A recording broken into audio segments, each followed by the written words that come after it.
push, and you're about to learn how to do the basic top rock.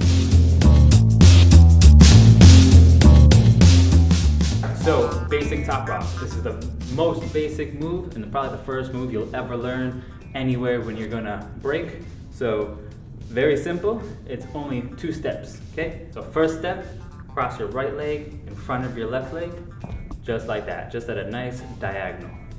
You come back in, that's step 2, and now we can do it to the other side. Just cross your leg over the other leg.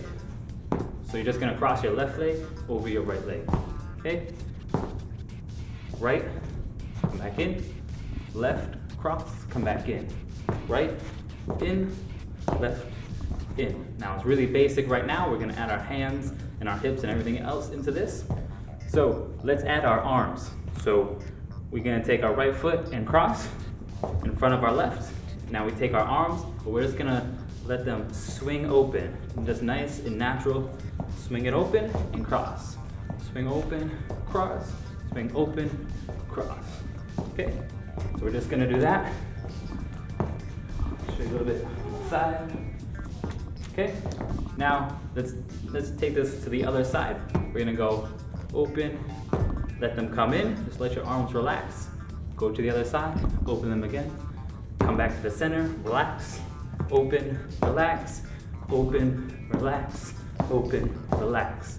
Now you wanna notice that I'm keeping my hip down so that I don't look like this. I don't wanna be really stiff when I do this, where it looks like I'm working out. I want to look nice and relaxed, okay? So I'm going to take my hip and make sure it's lowered a little bit. When I cross and come back in, you'll notice my hip is still down. My knees are still slightly bent. This will make me have a nice relaxed type of form. Right, in, left, in, okay? Now, if you want a little challenge, you're gonna start doing this in a circle. So we're gonna go right, in, left, in, and when we bring our foot in, we're gonna make sure we place it so that now we're facing this way. I can bring my foot in and go the opposite way. In, make sure I turn my foot out, turn my foot out, out, turn my foot out, out. Okay, so very simple. Start working on it.